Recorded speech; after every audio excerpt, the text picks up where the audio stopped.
Welcome back to the deep dive. Today, we are facing down what is, well, maybe one of the most high-stakes questions in the modern creative world. It's a huge one. It is.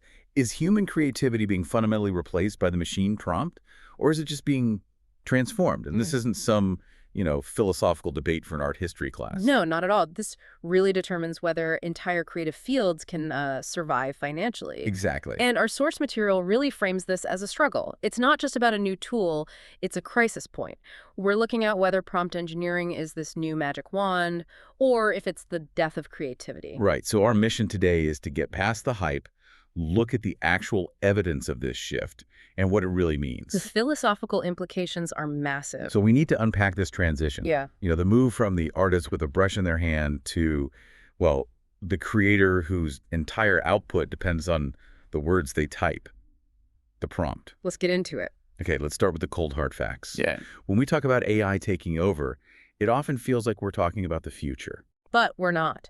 The sources show that AI-generated work is already getting extremely high validation right now. And nothing captured the public's attention quite like that headline from the Colorado State Fair. That was the defining moment, I think, for many traditional artists. We have sources confirming it. Art made with AI tools won a major competition. Which is just wild. It immediately validated the deepest anxiety, the fears surrounding the role of the human artist, because it showed that machine execution could just bypass hundreds of hours of human skill. And still win. And still win on at least judged merit. But the anxiety isn't just in visual arts, is it?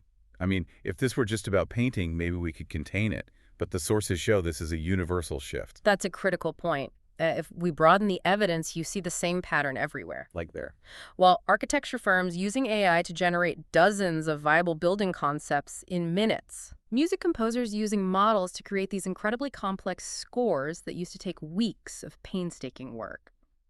The skill that's being universally devalued is the physical execution part, the muscle memory. That's a staggering cost-benefit analysis. It just completely challenges the economics of the arts. It does. I mean, if I spend 30 years mastering the details of bronze casting, and someone else spends 30 minutes writing a really elaborate prompt that produces an equivalent or even better result, where does the real value lie? For the person who dedicated their life to that physical technique, it has to feel like a gut punch. Absolutely. And it forces this fundamental reevaluation. When the machine handles the craft flawlessly, the immediate question is, what part of the art is still human? I see the point. If anyone can achieve technical excellence by just clicking generate, then where does the real skill lie now? Exactly. And that leads us right to this radical redefinition of the creator that our sources suggest. This is where it gets really interesting for me. The core idea is that the artist of the future may not hold a brush, but a prompt. That phrase, it encapsulates the whole thing, this new skill that's emerging. Prompt engineering. Prompt engineering. It's rapidly being formalized, It's moving beyond being a technical trick into a recognized area of creative investigation. One of the research papers we looked at explicitly calls it the creative skill of prompt engineering. So it's a language game now, not a material one. Precisely. Okay, but let's ground that. Because when people hear prompt engineering, they probably think it just means typing, like generate a picture of a cat. Right, which is not it. So what does a professional skilled prompt actually look like? How do you go from just delegating to genuine creative direction? That is the crucial difference. A weak prompt is delegation. A dog running in a park. The machine follows the instruction, but the output is generic. Sure. A sophisticated prompt is more like writing a film script or a spec sheet for a cinematographer. It requires what you could call conceptual stacking. Yeah, conceptual stacking. And understanding the grammar of the specific AI model. It would be something like a stylized, dynamic, hyper-realistic photograph of a Saluki mid-stride. Okay, very specific. Captured with a 50mm lens on Kodak Portra 400 film, cinematic lighting, set against a desolate, foggy mountain range. And then you even add negative prompts, like excluding lens flare or blurring. That specific language is the new craft. So it's not just what you want, but how the AI should process the request, down to simulating specific analog film stocks. Yeah. You're manipulating the model's latent space to land on a specific, previously unseen outcome. But this brings up a big question the public struggles with. If the artist is now just the director, is that fair? I mean, we don't criticize a film director for not knowing how to operate the camera themselves. That's a perfect analogy. We judge their vision, their intention. Precisely. The creative act moves from physical craft to conceptual direction. The sources even mention philosophical prompt engineering in an AI-driven world. What does that mean? Philosophical engagement with an AI. It means you're not just accepting the default output. Every single one of these models is trained on a massive data set, a snapshot of human culture, with all its aesthetic biases. Okay. Philosophical prompting is about seeing those biases and intentionally forcing the model to generate things that challenge its own training data. You're essentially arguing with the machine's worldview. Pushing it to render concepts it hasn't fully digested. Or to combine styles in ways that subvert its predictable patterns. That's the new frontier of originality. The artist is now the orchestrator of ideas. I find that shift fascinating. But for a lot of people, especially those in traditional arts, this feels like a sudden, aggressive revolution.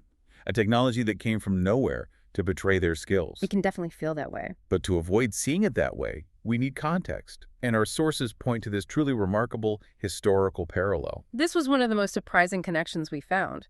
A source was talking about how an analog deck of cards from the 1970s basically predicted the core creative dynamic of AI prompting. You're talking about Brian Eno. The one and only.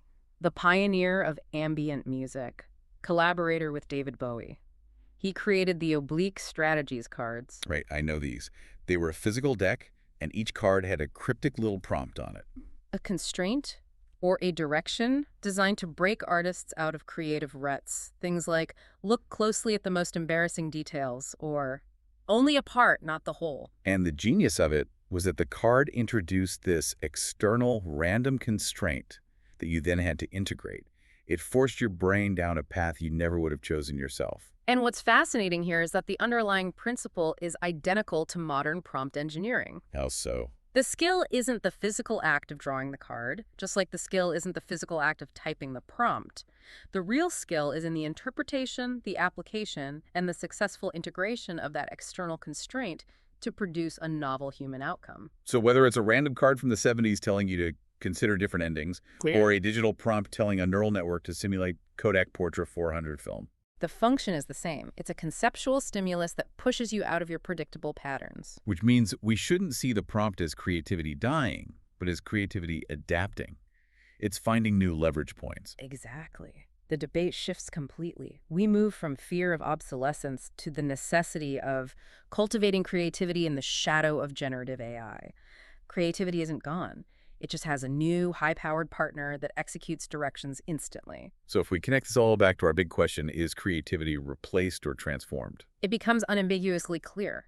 It is profoundly transformed. Creativity itself, that's still a human function of intentionality. But the medium has expanded from, muscle memory to precise language architecture. The value now sits squarely in the skill of direction, the quality of the prompt, That's where the value is. which means the game has changed entirely. For anyone who calls themselves a creative professional or anyone managing creative teams, the key takeaway for you, the listener, is that creativity has become this high-level directorial skill. The sources frame it as a clear choice, really. Adaptation or obsolescence? You have to master the grammar of the machine if you want to leverage it. You really do. But this shift toward intentionality has huge implications, especially for intellectual property and how we judge art from now on. Absolutely. So if the central original skilled work is now all concentrated in the specific language of the prompt, in the philosophical depth of that direction, this raises a really important question for all of us. When an AI-generated work is displayed or critiqued, should we be reviewing the quality of the final output, or should we actually be reviewing the quality, the originality, and the philosophical depth of the text prompt that directed it? That's the real question. That prompt might soon be the true high-stakes piece of intellectual property.